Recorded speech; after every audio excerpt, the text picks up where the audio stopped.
Bible over to Matthew chapter 16. Matthew chapter 16.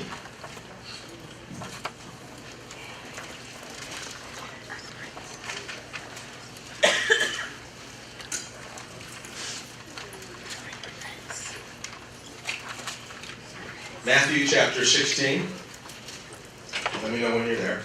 All right. A place called There. I want to ask you a question. What is it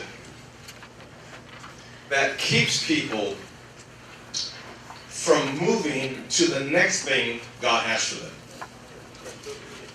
What's the thing that stops us from fully engaging and moving forward? For most people in the body of Christ, it's a thought. It's a thought. And the amazing thing to me is a thought has no muscles. A thought has no size. A thought has no tangibility. And a thought is not an opposing figure. Yet a thought can stop us. For me, it was a fear of failure. I didn't like the idea that I could fail. So whatever I did, I always wanted to make sure that there was a high possibility that I would succeed. And I know it sounds funny coming from a guy who was in sales and an actor. Two of the careers that were the most rejecting careers you could have. Can I get an amen from somebody? Amen. Come on, Phil. Amen to that. He's helping us, Paul. That is probably one of the worst fears that I had, was the fear of failure. But when I was in sales, I learned a valuable lesson.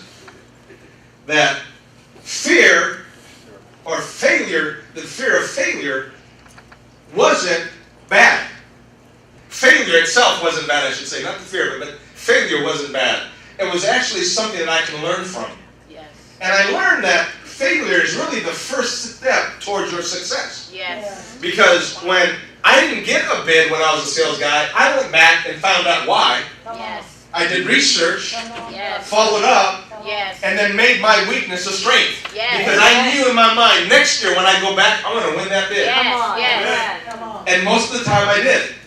Wow. And then I took what they taught me through the failure, I took it, and it made me stronger. I had now tools I didn't have before on my belt. So it actually made me better. See, the greatest triumph you're ever going to have and the greatest success you'll ever have is through the quickest path, I should say, that you have is through your greatest fear. Wow. That your greatest success will always come through your greatest fear. If you can go through your greatest fear, it's the shortest cut to your victory. Wow. And so, when I came to this conclusion is that there is so much that we're wrapped in that limit us from doing what God wants us to do. Yes. But if you realize that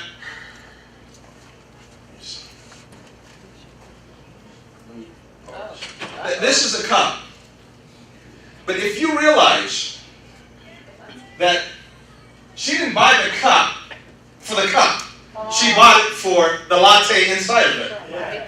Come on. The value wasn't the cup, it was what's inside of it. Yes. You Yes. see, when we come to realize that we're the cup and Jesus is the value inside of us, Yes. then we have to realize all eyes are not on us. Yes. Wow. We will sit in a pew and say, I can't raise my hand because all eyes are on me. But you can get free when you realize all eyes aren't on you. That's Come right. on. That's right. All eyes during worship are on Jesus. Hallelujah. So we need to get free from the mentality of all eyes are on us. We're just the vessel. Yes. That's all. We're just the cup. We're just the cup. We are valuable in the sense that we contain. We're a container and He lives in us. But we're not the focal point. That's right. They're grateful to have a cup, but that's not why they went to Starbucks. When I go to Starbucks and I get a mocha frappe, I'm not buying the cup. Yes. Yes. I want the drink inside. Yes. So if we can realize we're just a cup, the most valuable thing is what's inside of it, we can be free. That's right. Yes. Because not everybody's watching you. That's right. You can go ahead and make a mistake. It's okay. Yes. But learn from it. It's not over because you made a mistake. That's good. Failure is not fatal unless you let it be. Come on. Come on. Failure is something there to help you. Yes. So you didn't get chosen. Why not find out those things? Put tools in your belt so you can do it next time. Yes. But don't be fearful. See, I was fearful of failure. It would grip me. And because I was fearful, I didn't give my best.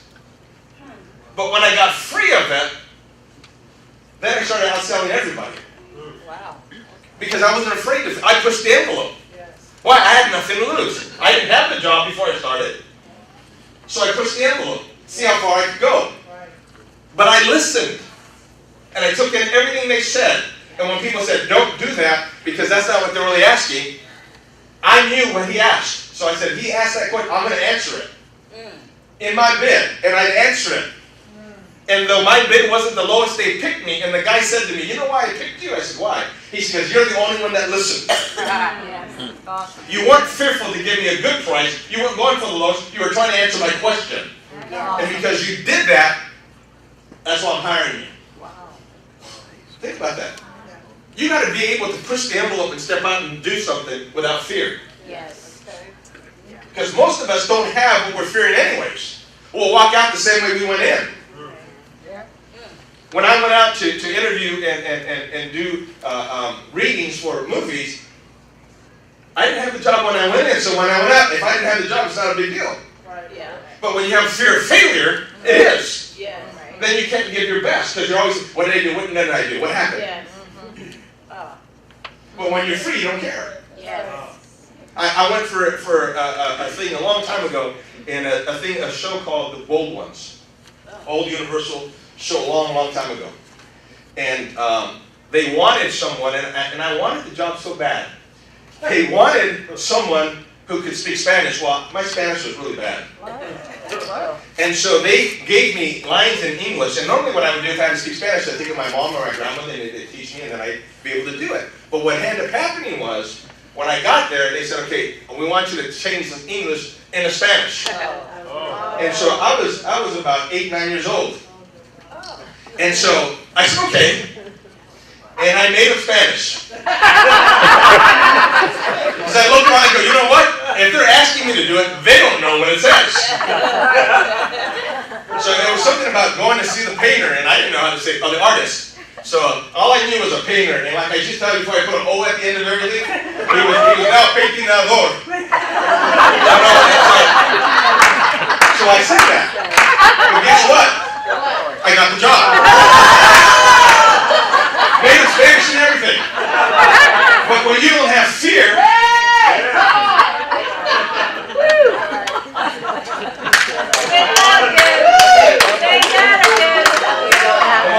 there's so much you can do when you don't have fear. Amen to that.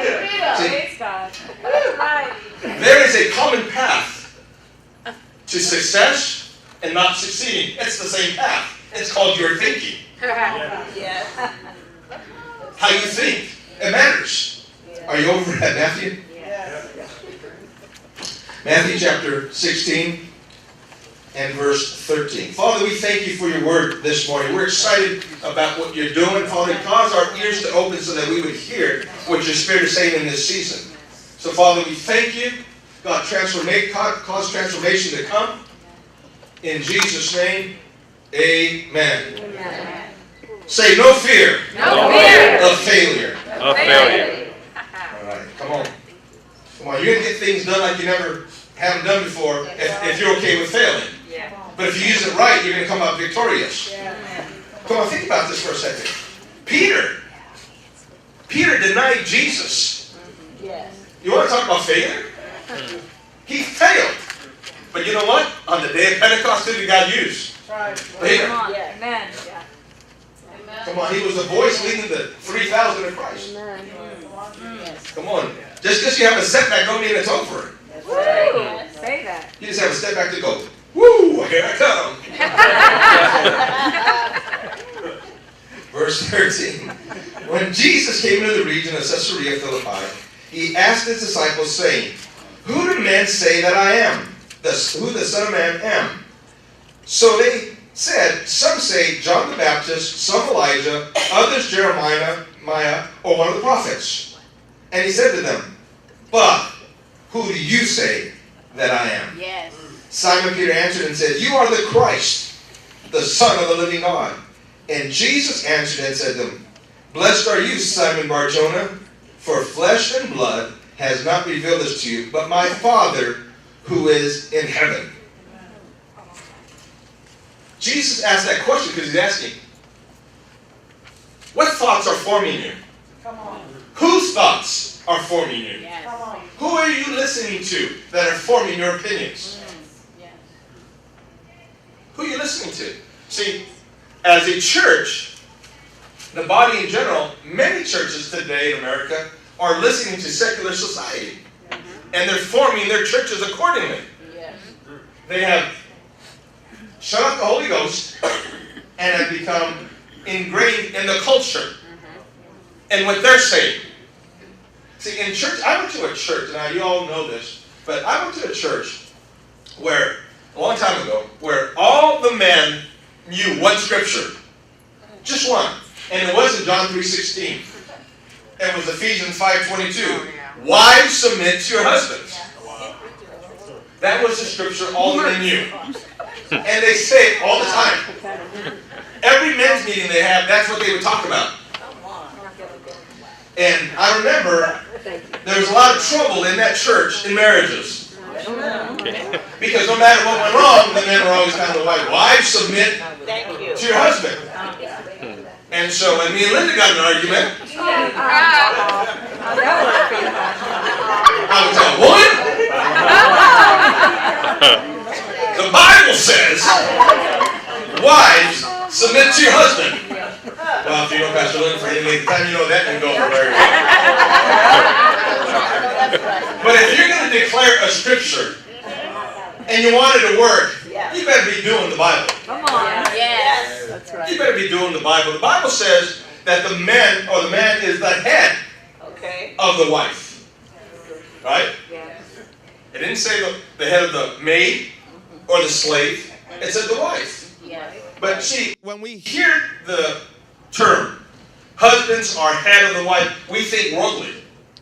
Especially in the group I was in.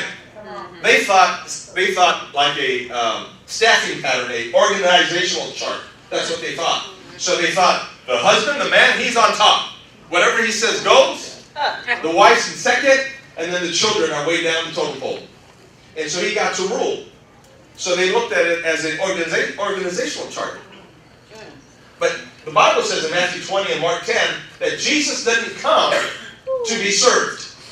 He came to serve. Yes. So that flips that organizational chart and it puts the man at the bottom, upholding his family, making sure that the wife gets to where she needs to get to, making sure the children need to get to where they get to. Yes. And it's making sure it happens. Because you're the foundation of their lives at that point. In the family structure. We all know that the gospel is built on the apostles and the prophets, and Jesus is the chief cornerstone. I'm just talking about marriage here. Okay? So the husband's on the bottom upholding the family. Then the Bible says something really interesting. In verse 25. Husbands, love your wives. Yes. Not your maids. Not your slaves. That's right. Your wives. Yes. And it's really interesting. As Christ Yes. loved the church. Thank you. Amen. Pastor Ira, preach. As Christ loved the church. I can guarantee you, every woman in this room and in the sound of my voice, if they had a husband who loved them like Christ loved the church, Yes. every woman would submit to that man. That's right. Yes. Amen. But here's the deal. The submission it's talking about is women, don't take the place of your husband. Come under the same mission. Don't be the man. You stay being a woman. Come on. Yes. And get in line. See, because it works this way. It's Jesus, Yes. and we line up to Jesus. anything out of line with Jesus is going to cause problems. Yes. So if the husband's not in line, it's going to cause a problem. If the wife's not in line, it's going to cause problems. Yes. So, men, we are supposed to love our wives like Christ loved it. That's not an easy thing. Because the standard is Jesus. Yes. It's not your standard.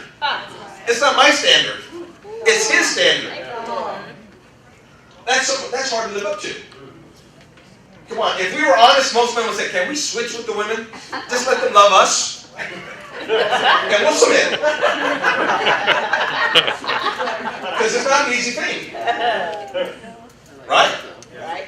Because the standard isn't our own idea of what love is. It's not an idea of what loving someone is. It's His. He gave His life for the church. Yes. Come on. Amen. That means He preferred her over Himself. Yes. Do we prefer our wives over ourselves?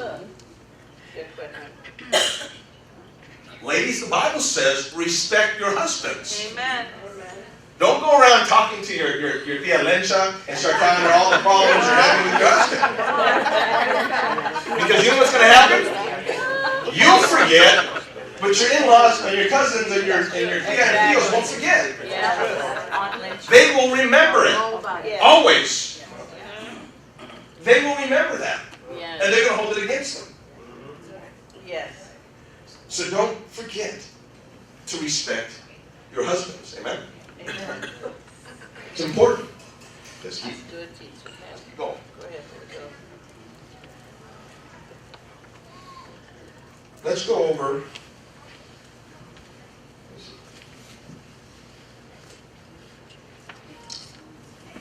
If we don't get our thought process right in this, we're going to have problems. Because we're going to be limited on what we think and how we can go forward. In any walk of life, we're going to be limited. Here's the thing. Your body, your mind, doesn't know what your body's capable of doing.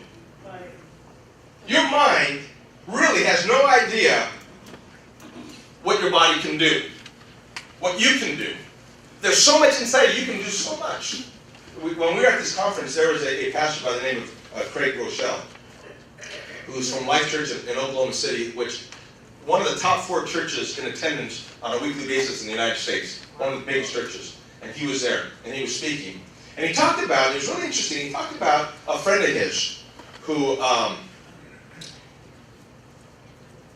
challenged him. And they were standing by a pool, and he said to him, can you hold your breath for 1 minute? And he says, yeah. He says, then do it. Like all men, we like challenges. So he took a deep breath and jumped in the water. When he did, his friend began to count. And he could put his hand in the water, he can see that he was counting. Here's the thing. When he got to about 30 seconds, he was thinking, hey, this isn't too bad. But when he saw about 45 seconds, he started to panic. Because he started to go, you know what? I don't know if I can make this. So he lets out little bubbles. And about 50 seconds, he's going, okay, am I going to be able to make this? 55, he's panicking now. He's kicking his legs, swimming, moving his arms, trying to stand up. He finally comes up out of the water. His friend looks at him and says, 1 minute, 1 second. He said, yes, I did it. Then he goes, wow, that was harder than I thought. And his friend says, do you think that you can hold your breath for 2 minutes? And he says, are you kidding me? Are you kidding me? I couldn't hold my breath barely for a minute. Now you're asking me to do 2 minutes? He says, you think I can hold my breath for 2 minutes? And his friend said, yes. I believe you can hold your breath for 2 minutes. He said, why? He goes, if you would listen to everything I tell you, you'll be able to hold your breath for 2 minutes. Right there, Craig had a decision to make. Do I go for this? Or do I listen to my mind that's telling me it's impossible? My mind is telling me, you did a minute and 1 second. How are you going to do 2 minutes? That's impossible. That's what his mind is screaming out. But he had a choice. I can go for it. See, when your mind tells you you can't do it anyway. Yes. Amen. Do it anyway. when you have a dream, and everybody's saying that will never come to pass, dream it anyways. That's right. Always. That's good. See, when you have a sickness that's attacking your body and somebody says, you know what? A doctor says, you'll never overcome that. Believe God anyways. True. Yeah. Believe it anyways. When somebody tells you your victory is in your shout and somebody says to you, that's stupid, shout anyways. Don't let people limit you. Don't let your own mind come against you. Thank you. Dream it anyways. Believe it anyways. Shout it anyways. Yes. And so his friend tells him, if you listen to me, if you listen to what I tell you, you can do past 2 minutes. And he said, okay, I'll go for it. He said, this is what I want you to do. I want you to take 6 big breaths. You're going to increase your capacity. When you go in the water and you feel like, I need to take a breath, I'm losing it, I'm not going to make it. He says, let some air out. He said, you will fool your brain to thinking it's about to take a breath. He says, and once you do that, start thinking about something else. Start concentrating on something else.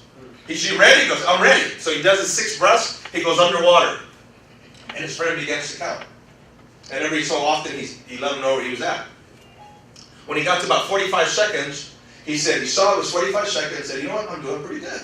I can do a minute. He comes to a minute. He's doing good for a minute. And he's thinking, okay, so I'm feeling a little pressure though. About 105, he said, I think I better let some air out. So he let some air out. And the guy told him, be calm as possible. Don't be moving around. So he's trying to be calm. 115, he's going, okay, I think this is starting to get to me. 120, he's going, all right, I don't know how I can do this. 130, he lets all the air out and he comes out of the water. And he says, his friend says, 130. And he said, he came out and said, now 130, he says, wow. He said, I'm glad that I did it because I did more than I thought I could do, but I didn't get to 2 minutes. And his friend said to him, your body is doing things your mind never thought it could do. He said, in fact, your mind doesn't even know what your body's capable of doing. Can I be honest with you, he said? He said, I lied to you. When you were at 45 seconds, you were at 2 minutes already. He said, when you got out of the water, you were at 2 minutes and 45 seconds. He said, let me tell you, your body's capable of doing far more things than your mind will let you or tell you can do. Yes. Oh, that's good. So my question to you is why you let your mind limit you in what you can do? Yes. Why are you trapped in what your mind says? The Bible says your mind is an enemy against God. That's right. Yes. So why is it dictating to you what you can and cannot do? Your capacity is far greater than what you think. Yes. Do it anyways. Yes. Go over to Jeremiah chapter 1.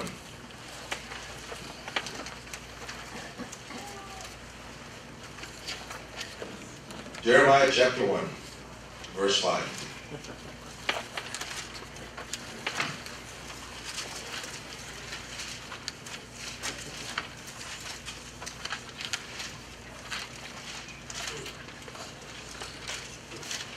Verse 5. Before I formed you in the womb, I knew you. Before you were born, I sanctified you. I ordained you a prophet to the nations. Before I formed you in the womb, I knew you. Intimacy comes before formation. Yes. Wow. That's Intimacy comes before form. Okay. Yes. See, God put everything you were without limits inside of you. Yes. Yes. Without limits. In eternity, He put it all inside of you before He put a body on you. Wow. Before limits came in. You know why? Because when you have unlimited possibility, limited possibilities can't continue. They can't stop you. Because inside of you, eternity is screaming out. I'm bigger than this. Yes. I'm bigger than this. You can't hold me back. Yes. All you have to do is believe. That's it. That's where your mind comes in. Yes. It strikes to try to shrink your eternity. Come on. That's good for you. Come on. It tries to hold you back. Yes. Okay. See, eternity always triumphs temporal. Yes. This world's temporal. This body's temporal. Yes. But what God placed inside of you is huge. If you ever lose sight of it, get in intimacy. Get in worship with God. Yes. You'll renew it. You'll see it. Yes. It's not a coincidence when you're worshiping God, you feel like you can do anything. Yes. Because there's no limits. Yes. There's no limits in worship. See, in the tabernacle of Moses, everything was calculated. There was limits to everything. But in the tabernacle of David, there was no limits. They had no measurements for that temple. Why? Because worship is unlimited. That's right. How far are you willing to go? My God. Before I formed you in the womb, I knew you. I knew everything about you. I put everything inside of you. No limits. Nothing you can't accomplish. Before you were born, I sanctified you. I set you apart for myself. Yes. Wow. Eternity triumphs temporal. That's right. I sanctify, I set you apart for me. Yes. You think I'm going to let you fail? Wow. Everybody in this room has an assignment. Amen. Every one of us. Yes. And you're not supposed to fail. You might have setbacks, but you can keep going. Yes. Amen. See, if you can look inside of yourself and see all that's in there, that's why the enemy is intimidated by you. Because he knows what's inside of you. Unlimited potential. Yes. Yes. It's sad if we die with all that unlimited potential in us. Right. Every dream in us. At some point you have to say, you know what? I'm going to do this anyways. That's it. What do you have to lose? Yes. Come on. I have a dream, but it's so big. Do it anyways. Yes. Somebody's going to do it. Why not you? Yes. Why let somebody else show up with your dream? Come on. Woo. That's it. Come on. We heard a preacher at this conference say, you know what, I have a church over here in this place, but I knew I wasn't God's first choice. Because the guy who was going to do it walked away. He said, but I was God's choice. Wasn't his first choice, but I was God's choice. on, And I'm going to do it anyway. Yes. Powerful. That's good. Liberating. Thank you. Go over to Matthew, go over to Matthew chapter 9. Chapter 9. Matthew chapter 9. Come on, there's greatness inside of you. No limits. Amen. Yes. No more limiting yourself on what you can do. Yes. We're going to start at verse 14. Then the disciples of John came to him, saying, why do we, the Pharisees, fast often, and your disciples do not fast? And Jesus said to them, can the friends of the bridegroom mourn as long as the bridegroom is with them? But the days will come when the bridegroom will be taken away from them. And then they will fast. Jesus is telling them, he's attacking their mentality. He's telling them, why are my guys going to fast? I'm the bridegroom. We're at a wedding, not a funeral. Yes. When fasting in those days was mourning and affliction. He said, why am I going to put my guys to mourning and affliction when we're at a wedding? We're not at a funeral. He's changing their mindset. Yes. He said, I'm putting a new idea out there for you guys, but you're not going to be able to handle it. Come on. Because it's a new way of thinking. It's a new mindset. You can't do things the old way and call it new. Yes. See, a lot of times we go, I'm going to do something new, and we do it the same way we did before. We just say it's new. See, if you're going down, if you're saying you're moving forward, but as you move forward, everything looks familiar to you, you're not moving forward. You're living in your past. Yes. And everything's familiar around you. It's not moving forward. You're living in your past. Yes. We need to start living in new territory. In a new place. Verse 16. No one puts a piece of unshorn cloth on an old garment, for the patch pulls away from the garment, and it tears and pulls away, from the garment and is made worse. You can't put a 10 by 10 idea in a 3 by 5 card. It can't handle it. Good. Yeah. Walt Disney, when he made Disneyland, Yes. he looked at it and nobody else saw what he saw. He saw something great, but when he completed it, he was disappointed. Because he wanted it bigger, grander, he wanted it to be a resort, but the property around him was owned by someone else. So everybody was excited about Disneyland. He wasn't. His dream was still inside of him saying, this isn't all of it. Yes. Yeah. Oh, wow. To everybody, this was like beyond imagination. But he was saying, this isn't all. Yes. So you know what he did? He had to go find a place to have his dream. He wanted a place where the weather was warm, inviting, and people would come. And so he went out to Orlando. And he found swampland. And he says, you know, if I try to buy this land as Disney, they're going to hike the prices beyond measure. He said, so he built 3 dummy companies. Went out there and he purchased land. Cheaply. 30,000 acres worth of land. Disney World sits on 45 miles, square miles. Think about that. 45 square miles. That's the size of San Francisco. Wow. And they only use 7,100 acres for the 4 parks. You think he has room for expansion? Yes. Oh, yeah. Wow. My goodness. Think about that. This is in the 60s. This guy's thinking all this stuff. In 1971, when they finished Walt Disney World, they had the grand opening, and one of the executives comes up to his wife and says, you know, isn't it a shame that Walt never saw any of this? Without missing a beat, she said, he did see it. That's why we're standing in it. Come on. What do you see Come on. That's it. that you're going to stand in? Come And that your on. children are going to stand in? Yes. What do you see? Yes. We're Christians. Why do we have limits? My goodness. Come on, tell us. If he can do that, how much more should you be able to do it? Yes. Yeah. The only thing is mindset. Where are you trapped in your mind? We got to get out of the trapped mind mentality and move forward.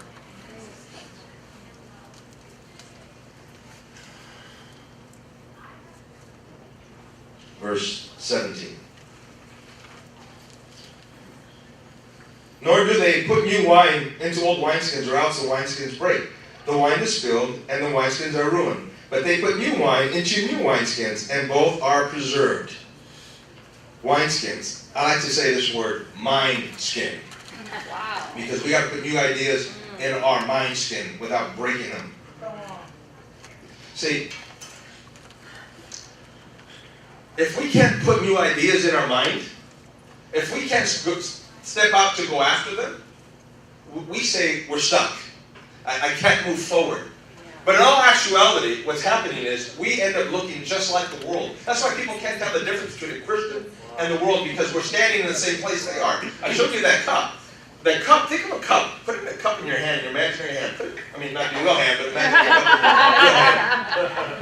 hand. A real cup in your imagination. When you look at the cup, it's facing upward. Right. And it has contents on the inside. That's like the world. It keeps it all to itself. It isn't until it's poured out that it matters. See, I can be thirsty, and this does me no good. Yes. It doesn't do me any good until I turn it upside down. Pour it out. Then it serves its purpose. Yes. If I had a little bottle of ketchup, it would not serve its purpose until I squeezed it a little bit and turned it upside down. That's like Christians. Our purpose is served when we're upside down. When we're upside down, we look different than the world. Yes. Because the world's holding on to everything. Yes. It's not until we turned over that we look different. Because we're being poured out. We want God to move through us, but we're not willing to be poured out. Wow. See, because we're just a container. We need to be Christ out of us. The Holy Ghost needs to come out of us. Yes. Yes. And we can't do it if we're standing upright, holding on to everything. Yes. If we trust Him, we let things go, He's going to fill it. Yes. Because He wants to flow through us. Powerful.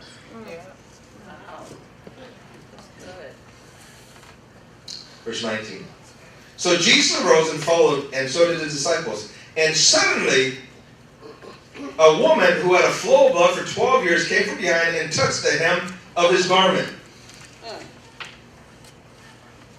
For she said to herself, if only I may touch his garment, I will be made well.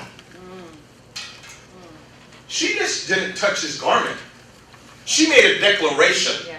A declaration on what she saw. Yes. Come on. Yes. She said, if I can only touch the hem of his garment, I will be made whole. Come on. I will be made whole. She saw something that drew her out of where she was at. Yes. Yes. Because she didn't want to be in the same routine again.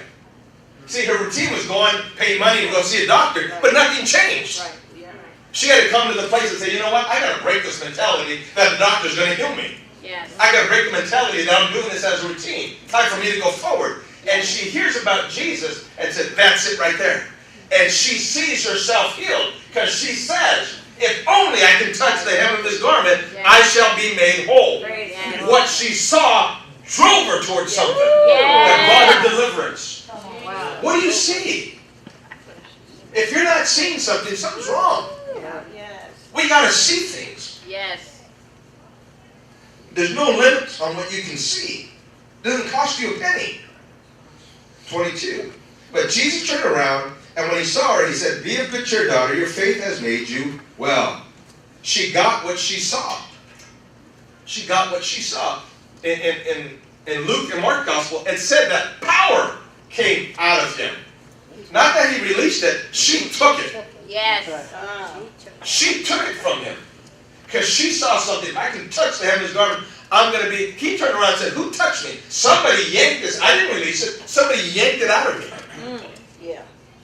See, she was willing to risk everything to do something. Yes. See, don't tell me you're desperate and you're not willing to do anything. When you're desperate, all the guards come down. Yes. It don't matter anymore. Yes. See, she knew if I go out there and they catch me, they're going to stone me. But it wasn't powerful enough to keep her in bondage. Right. Her mentality was beyond that. Yes. I'm going to touch this garment. I'm going to get there. And I'm going to get healed. Yes. So she goes after him. And touches his garment and gets healed. She was no longer bound by what her mind was telling her. Yeah. What friends told her. What the law told her. Yeah. My God.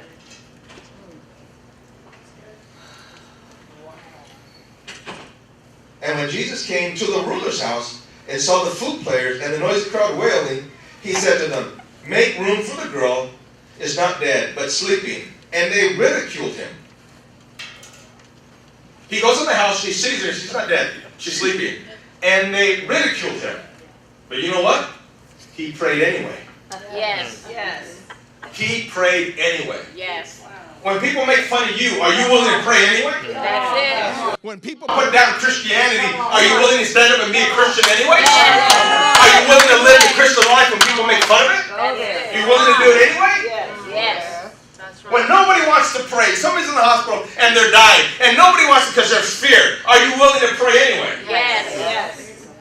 When they say they have no hope, they're going to need a miracle, are you willing to pray anyway? Yes. Yes. When they tell you, you can pray, but she's not going to get up, are you willing to pray anyway? Yes. Good word. Woo. So good. And right here.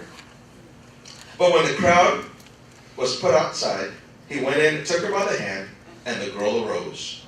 And the report of this went out into all the land. Yeah. See, Jesus knew who he was on the inside. Yes. Because it didn't matter what they said about him on the outside. Yes. Don't matter what label they tried to put him on the outside. Yeah. He knew who he was on the Yeah. inside. The question is, do you know who you are on the inside? Absolutely. Or have you allowed the world to label you? Yeah. Woo. Wow. Lord Jesus. Who are you on the inside? Are you the person that's willing to do it anyway? Or the one that says, you know what? They said I can't do it, I can't do it.